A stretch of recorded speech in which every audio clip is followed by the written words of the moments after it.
Hello everyone, जैसा कि हम लोगों ने पिछले 2 दिनों से हम लोग अपने एपिसोड को कंटिन्यू कर रखे थे। आज की एपिसोड में हम लोग भी देखेंगे फिर बिहार का स्पेशल, बिहार से रिलेटेड जो भी करंट अफेयर्स हैं। और इस एपिसोड हमारा तीसरी एपिसोड है और इस एपिसोड में देखेंगे फरवरी 2023 में बिहार में क्या-क्या हुआ तथा बिहार सरकार के द्वारा क्या स्टेप्स लिए गए। ये सभी गतिविधियों को आज हम देखेंगे। तो ये आज हमारा एपिसोड का तीसरा एपिसोड है जो बिहार स्पेशल है। और इस एपिसोड में केवल हम फरवरी 2023 से संबंधित अनेक गतिविधियों पर हम चर्चा करेंगे। तो अब इसी के साथ हम लोग अपने एपिसोड को स्टार्ट करते हैं। जैसा कि पटना के हाई कोर्ट के जो चीफ जस्टिस है संजय कैरोल और एक और जस्टिस थे अहसानुद्दीन अमानुल्लाह, ये दोनों को सुप्रीम कोर्ट के जज इनको नियुक्त किया जा चुका है। सबसे वरिष्ठ इसमें जज जो थे चक्रधारी शरण सिंह जी, उनको पटना हाई कोर्ट का एक्टिंग चीफ जस्टिस बनाया गया था। तो यहाँ पर हो सकता है क्वेश्चन पूछा जाए कि जब संजय कैरोल जी को और अहसानुद्दीन अमानुल्लाह जी को जब सुप्रीम कोर्ट का न्यायाधीश बनाया गया तो उस समय बिहार यानी पटना हाई कोर्ट के पटना हाई कोर्ट में एक्टिंग चीफ जस्टिस किनको नियुक्त किया गया, तो नाम याद रखिएगा चक्रधारी, है ना, चक्रधारी शरण सिंह जी को इसमें बनाया गया था। अभी वर्तमान में देखा जाए तो पटना हाई कोर्ट के जो चीफ जस्टिस हैं उनका नाम है जस्टिस के विनोद चंद्रन, ये याद रखिएगा के, है ना, के विनोद चंद्रन जो हैं अभी पटना हाई कोर्ट के चीफ जस्टिस हैं। वहीं भुवनेश्वर में एक हुआ था रग्बी चैंपियनशिप, उसमें उप विजेता में बिहार की टीम हमारी आगे रही। तो 2 क्वेश्चंस आपको कम से कम ध्यान देनी है ना।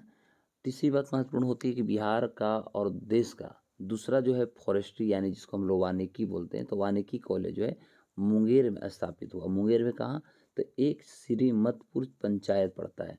तो श्रीमतपुर पंचायत में बिहार का पहला, वहीं भारत का देश का बात करें तो देश का दूसरा वानिकी यानी फॉरेस्ट्री कॉलेज का निर्माण किया गया। ये वानिकी कॉलेज जो है इसमें एमएससी फॉरेस्ट्री और बीएससी फॉरेस्ट्री, एमएससी पर्यावरण विज्ञान में सर्टिफिकेट तथा डिप्लोमा कोर्स की पढ़ाई किया जाएगा। वहीं राज्य की सरकार द्वारा आयोजित किया जाएगा यहाँ पर प्रवेश परीक्षा और इस प्रवेश परीक्षा के माध्यम से ही छात्रों का चयन भी किया जाएगा। तो मुंगेर का यह जो वानिकी कॉलेज जो होगा ये बिहार कृषि विश्वविद्यालय जो साबौर है ना, इसी के अंतर्गत ये काम करेगी, या कर सकते इसके अंतर्गत ये कर सकते हैं एप्लीकेशन रहेगी। इससे इस प्रोजेक्ट को पूरा कंप्लीट करने में जो टोटल खर्च हुई है वह लगभग 126 करोड़ रुपया का खर्च आया है।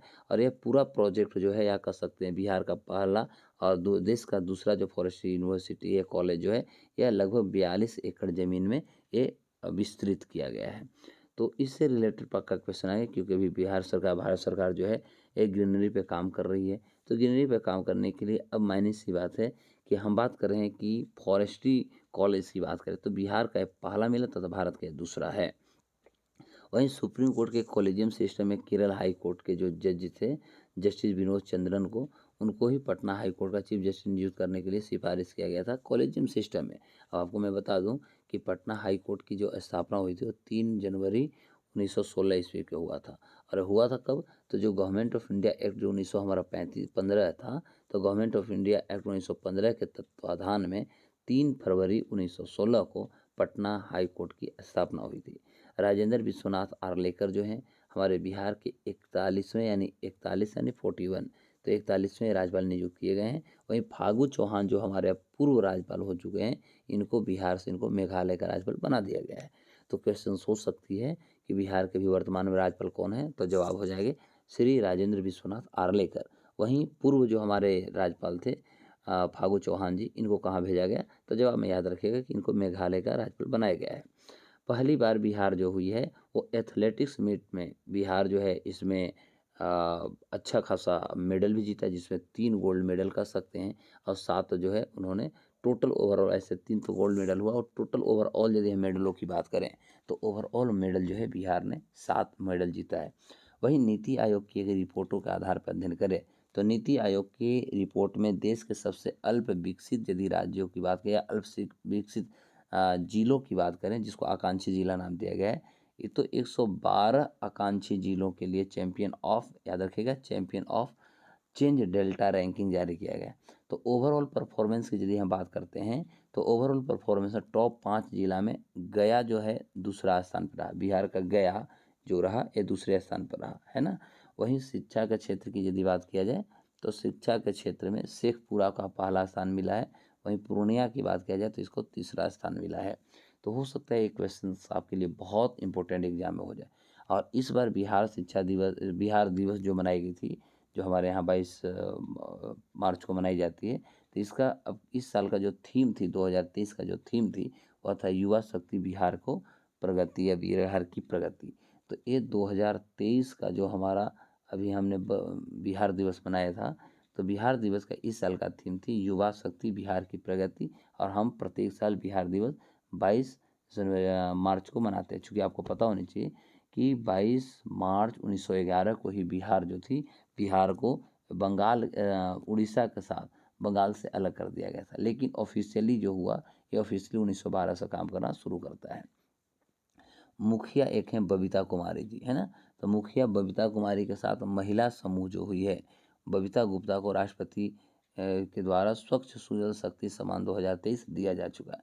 वहीं विज्ञान एवं प्रौद्योगिकी विभाग की बात करें तो एक performance on objective parametric report लागू किया गया है, जारी किया गया है।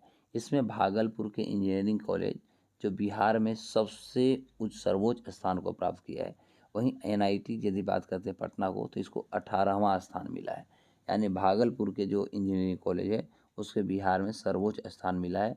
और वहाँ कहाँ मिली है, तो विज्ञान एवं प्रौद्योगिकी विभाग के परफॉर्मेंस ऑन ऑब्जेक्टिव पैरामीटर एक रिपोर्ट निकाली गई, उसी में इसे प्रथम स्थान मिला। वहीं एनआईटी जो है, पटना का एनआईटी जो है, वहीं उसे 18वां स्थान मिला। हम 2023-24 की यदि हम वित्तीय वर्ष की बात करें तो 2023-24 में 2,61,885.40 करोड़ का बिहार का बजट पेश किया गया। ये भी याद रखिएगा, 2,61,000, ये आपको एग्जाम के लिए बहुत इंपॉर्टेंट है।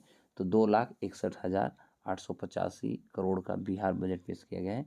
वहीं बिहार की आर्थिक वृद्धि दर देखा जाए तो 10.98% रही है। अर्थात हम कह सकते हैं मोटा मोटी तौर पर कि लगभग 11% रही है बिहार का, है ना। तो आपके आने वाले एग्ज़ाम में बहुत इंपॉर्टेंट होंगे। वन डे एग्ज़ाम, मतलब जो हमारे प्रीलिम्स एग्ज़ाम बीपीएससी होने वाली है, इसमें आपके लिए बहुत बेनिफिशियल होगा। और इस टॉपिक को और हम लोग आगे डेप्थ में भी बढ़ाएंगे। लेकिन पहले हम मंथली बेस पर आपको मैं अवेयर करने की कोशिश कर रहा हूँ, जागरूक कर रहा हूँ कि आखिर हमारे कौन से महीना में क्या क्या ऐसे इंपॉर्टेंट हुए जो हमारे एग्ज़ाम के लिए सबसे इम्पोर्टेंट होगा। तो फिर हम लोग इसी तरह मिलेंगे। आप ज़रूर पूरा वीडियो देखें, कमेंट और शेयर ज़रूर करें। तब तक के लिए नमस्कार, जय हिंद, बाय बाय।